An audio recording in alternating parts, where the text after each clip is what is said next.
जय हिंद। स्वागत है आप सभी का अपने YouTube channel GK dose with अभी। बिहार प्रधान शिक्षक भर्ती 2024 और बिहार प्रधानाध्यापक भर्ती 2024 इन दोनों का जो है रिजल्ट जारी कर दिया गया है। रिजल्ट के बाद जो है अब पोस्टिंग प्रक्रिया कैसे होगी, इसके लिए लगातार जो है प्रश्न पूछे जा रहे हैं। इस वीडियो में मैं पोस्टिंग प्रक्रिया, साथ ही जो आपका प्रधान शिक्षकों की वरीयता, प्रधान शिक्षकों की पोस्टिंग, वेतन एवं डॉक्यूमेंट वेरिफिकेशन से संबंधित जितनी भी जानकारी है वो सभी जानकारी इस वीडियो में देने वाला हूँ। डॉक्यूमेंट वेरिफिकेशन में क्या क्या डॉक्यूमेंट लगने वाला है, इसके लिए ऑलरेडी मैंने वीडियो बना दिया है, कल ही वीडियो डाला हुआ है, वो वीडियो को देख लीजिएगा, उसमें पूरा डॉक्यूमेंट की जानकारी आपको मिल जाएगी। फिर भी अगर कोई प्रश्न रहेगा डॉक्यूमेंट से संबंधित तो आप कमेंट बॉक्स में या टेलीग्राम पर जुड़कर जो है हमसे प्रश्न पूछ सकते हैं। इसके अलावा जो है प्रधान शिक्षक का जो संवर्ग होगा वो कैसे होगा, इन सभी चीज़ों को जो है बिहार गजट और आपके नोटिफिकेशन के अनुसार बताऊंगा। तो जो भी जानकारी होगी बिल्कुल सटीक और सही जानकारी है। इसके अलावा भी अगर आपका कोई प्रश्न है आप कमेंट बॉक्स में पूछ लीजिएगा। तो चलिए वीडियो को शुरू करते हैं। सबसे पहले जो आपका यह बिहार गजट, इसमें देखिए बिहार प्रारंभिक विद्यालय प्रधान शिक्षक नियमावली 2024 20 फरवरी 2024 का है। यहाँ पर आप देख सकते हैं प्रधान शिक्षक की जो है वह 3 कैटेगरी हो चुकी है। कैसे, उसको देख लीजिए। यहाँ पर जो आपका प्रारंभिक विद्यालय है इसमें क्या लिखा हुआ है, प्रारंभिक विद्यालय से अभिप्रेत है वह विद्यालय जहाँ 1 से 8, 6 से 8 अथवा 1 से 5 तक की पढ़ाई की जाती है। देखिए एक एक बिंदु को स्पष्ट करेंगे। सबसे पहले देखिए आपका जो यानी कि प्रधान शिक्षक होंगे वह 1 to 5 वाले भी प्रधान शिक्षक होंगे, 6 to 8 वाले भी होंगे और 1 to 8 वाले भी होंगे। कहीं बात कर लेते हैं संवर्ग के बारे में। तो देखिए संवर्ग में 3 बिंदुओं पर ध्यान देना है। पहला तो यह आप चाहे पहले कोई भी शिक्षक रहे हो, नियोजित शिक्षक या किसी भी प्रकार के शिक्षक हैं, अब आपका जो है यहाँ पर नया संवर्ग बन जाएगा प्रधान शिक्षक बनने के पश्चात। सरकारी प्रारंभिक विद्यालयों के प्रधान शिक्षक का नया संवर्ग होगा।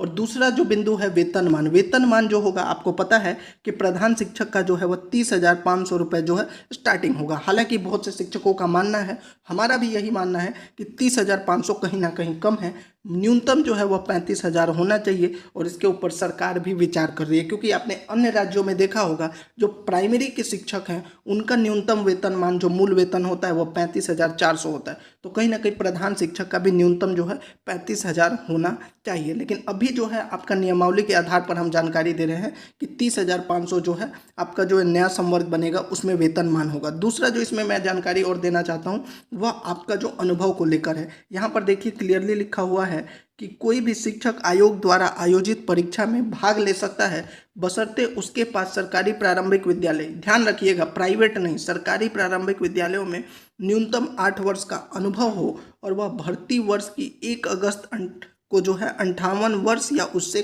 कम आयु का हो। यानी 1 अगस्त 2024 को जो है उसकी आयु 58 से कम होनी चाहिए या तो वह 58 का हो। यह जो है संवर्ग को लेकर आपकी जानकारी हो गई। अब जो मेन प्रश्न आप लोग पूछ रहे हैं वरीयता और स्थानांतरण और रिजल्ट, उस पर बात कर लेते हैं। तो वरीयता पर लेकर यहाँ पर बहुत से शिक्षकों में मतभेद हो सकता है, लेकिन इसमें जो नियमावली और आपका गजट में जो जानकारी है उसमें उसके आधार पर मैं आपको बता देता हूँ। प्रधान शिक्षक की आपसी वरीयता आयोग द्वारा तैयार किए गए मेघा सूची के अनुरूप होगी।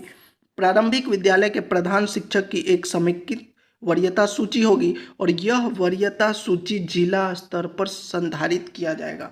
अब देखिए जो पहला ही पॉइंट है उसी में थोड़ा सा जो है उसको क्लियर कर देते हैं कि प्रधान शिक्षक की जो वरीयता आयोग द्वारा तैयार की जाए मेघा सूची के अनुरूप होगी। अब इसका क्या मतलब है, देखिए मान लीजिए आपको पता होगा कि प्रधान शिक्षक का जो एग्ज़ाम दिए हैं शिक्षक, उनका न्यूनतम 8 वर्ष जो है एक्सपीरियंस है।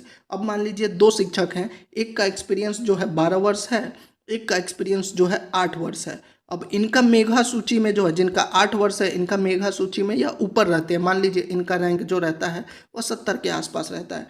वहीं जिनका 12 है उनका जो है रैंक रहता है वह 100 के ऊपर रहता है। यह हम उदाहरण के लिए बता रहे हैं। तो यहाँ पर अगर हम इस के अनुरूप देखें कि प्रधान शिक्षकों की आपसी वरीयता जो है मेघा सूची, यानी मेघा सूची के आधार पर जो है ये जो 8 वर्ष वाले शिक्षक हैं यह यहाँ पर प्रधान शिक्षक में जो है इनको जो है वरीयता मिलेगी, यह सीनियर हो जाएंगे। मैं आपके गजट के अनुसार बता रहा हूँ, क्योंकि देखिए संवर्ग बदल गया तो ऑब्वियसली है कि मेघा सूची के आधार पर अगर सीनियरिटी मिलेगी, आपका पहले का कितना वर्ष का एक्सपीरियंस था वह खत्म हो जाएगा और आपके मेघा सूची के आधार पर जो है आपको वरीयता का लाभ यहाँ पर मिलेगा। ये होगी वरीयता को लेकर जानकारी। अब सबसे बड़ा जो प्रश्न है वह था स्थानांतरण का, तो उसका एक एक पॉइंट, जितना भी ये 5 बिंदु है, एक एक पॉइंट को पढ़ लेते हैं और उसको समझ लेते हैं। तो देखिए, स्थानांतरण जो है, प्रधान शिक्षक का पद स्थानांतरीय है, यह तो आप सभी को पता है।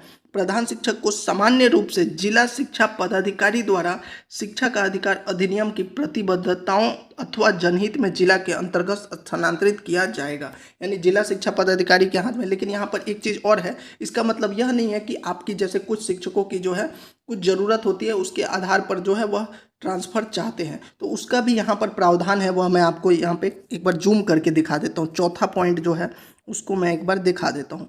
प्रधान शिक्षक को उनके अनुरोध पर, जो मैंने आपको बताया कि कई शिक्षक होंगे जिनका कोई कारण होगा, ऐसे फैमिली का कोई रीज़न हो या फिर खुद का कोई रीज़न हो, उस वजह से वह चाहते होंगे कि उनका जो है इधर पोस्टिंग हो, जो जिस भी जगह पर वो पोस्टिंग है, तो उसका भी प्रावधान है। लेकिन उसमें क्या क्राइटेरिया है उसको देखिए।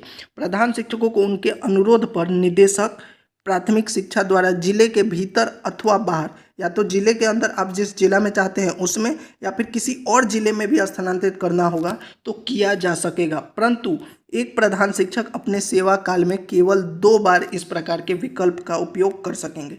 अगर आपका कुछ खास ज़रूरत है तो उसके लिए जो है आप अपना पोस्टिंग मांग सकते हैं 2 बार। अगर आपका कोई विशेष पोस्टिंग है तो उसके लिए लेकिन आपको किसके पास जाना पड़ेगा, तो प्राथमिक शिक्षा निदेशक के लिए यहाँ पर क्लियरली लिखा हुआ है। अधिकार के रूप में इस सुविधा का दावा नहीं किया जाता। देखिए, आप 2 बार मांग कर सकते हैं, लेकिन इसको आप अपना राइट नहीं मान सकते। अगर शिक्षा विभाग की तरफ से माना जाता है कि आपका कारण जेन्युइन है तो आपका ट्रांसफ़र कर दिया जाएगा। लेकिन अगर शिक्षा विभाग कहता है कि नहीं, आपने जो कारण बताया वह सही नहीं है, तो यह आपका अधिकार नहीं है कि आप जहाँ बोल रहे हैं वहीं पर आपको पोस्टिंग दिया जाए। यही यहाँ पर लिखा हुआ है कि अधिकार के रूप में इस सुविधा का दावा नहीं किया जा सकता है, और विभाग अति आवश्यक परिस्थितियों के आधार पर इस प्रकार के अनुरोध को अस्वीकार भी कर सकता है। जैसा कि मैंने आपको बताया, आप 2 बार मांग कर सकते हैं शिक्षा विभाग से, लेकिन ये आपका अधिकार नहीं है। विभाग चाहे तो इसको जो है मना भी कर सकता है, अस्वीकार भी कर सकता है। इस प्रकार के स्थानांतरण के मामले में संबंधित प्रधान शिक्षक को संगत नियुक्ति वर्ष की ग्रेडेशन सूची के निम्नतम पद पायदान पर रखा जाएगा। इसके अलावा जो 5वां पॉइंट है, उपरोक्त किसी बात के होते हुए प्रशासनिक आधारों पर या शिक्षा के अधिकार अधिनियम के तहत प्रतिबद्धताओं को ध्यान में रखते हुए जनहित में निदेशक प्राथमिक शिक्षा द्वारा किसी प्रधान शिक्षक का जिले के बाहर स्थानांतरण किया जा सकेगा।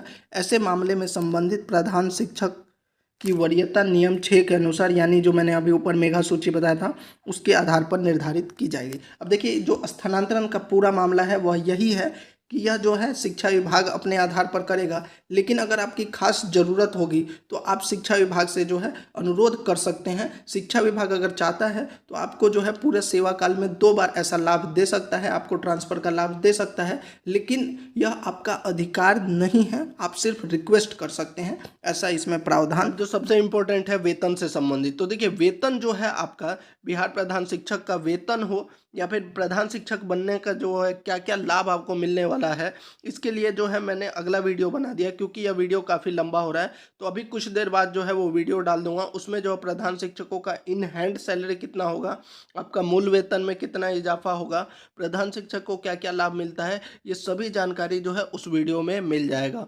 आपके वेतन से संबंधित सभी जानकारी उस वीडियो में मैं आपको दे दूंगा। तो ये थी पूरी जानकारी। अगर आपको वीडियो अच्छी लगी हो तो चैनल को जरूर सब्सक्राइब कीजिए, वीडियो को लाइक और शेयर कर दीजिए। कोई प्रश्न है तो टेलीग्राम या कमेंट बॉक्स में पूछ लीजिएगा। और अगला वीडियो अभी थोड़ी देर में जो है वेतन से संबंधित डाल रहा हूँ, उसको जरूर देख लीजिएगा। जय हिंद।